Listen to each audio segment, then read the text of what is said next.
Hi, I'm Patrick Lee from Deer Path Middle School. I'm in 5th grade. And my question is, do you think hydraulics could help people with knee problems when their knee breaks down, and it could help it go down much softer? Patrick, let me start by saying that is a fabulous tie. Way to go, man. Looks good. You know, people are skeptical of the pink. I like the pink. I like the purple. I think it's good. Good choice. That is a great question. Could hydraulics help somebody's knees? There's a great word they use in medicine, a prosthetic. I mean, an artificial limb. I got to say yes, absolutely. I don't know how familiar you are with hydraulics, but you asked about it. But the idea is, hydro is a word for water. And hydraulics, you use fluids which do not compress very much. Water hardly compresses at all. If you squeeze it, hardly anything happens. And the same is true of the oil in the transmission of cars, and the oil that's in the pistons, the shock absorbers of the car. And it's very reasonable that this would work, because what hydraulics do that is so fabulous is they provide a tremendous amount of force from a small object, a small actuator. And the other thing they really help with is what's called damping, which used to be called dampening. But the faster you move something, the more damping slows it down. It sounds tricky, but it's not. You've done it. So what happens in a hydraulic actuator, they'll have an opening, which is another, I think it's a Greek word, an orifice.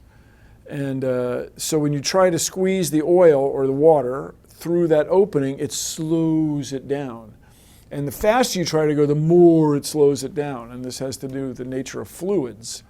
And there's a whole study in physics called fluid mechanics. But yes, you should. That is a great idea. You're going to be an inventor, Patrick. Way to go, man.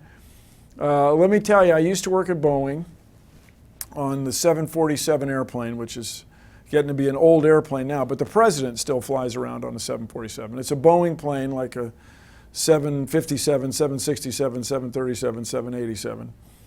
Anyway, there's two things I worked on a lot. One of them was a rudder, and that's the thing that steers the plane this way.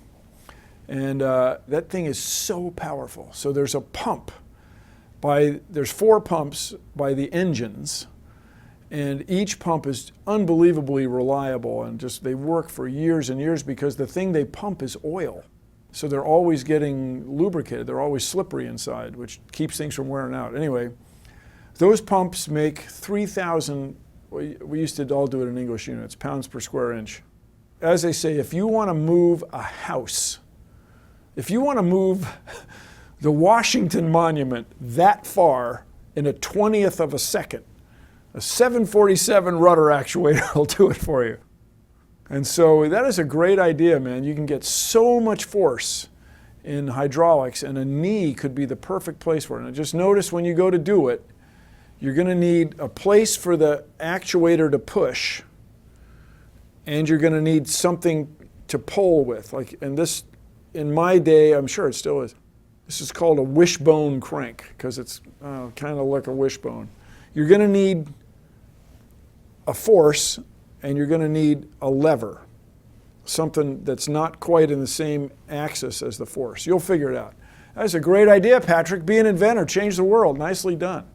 You know what, Patrick? I bet you got someone in your life who needs an artificial knee. Help him or her out. Way to go.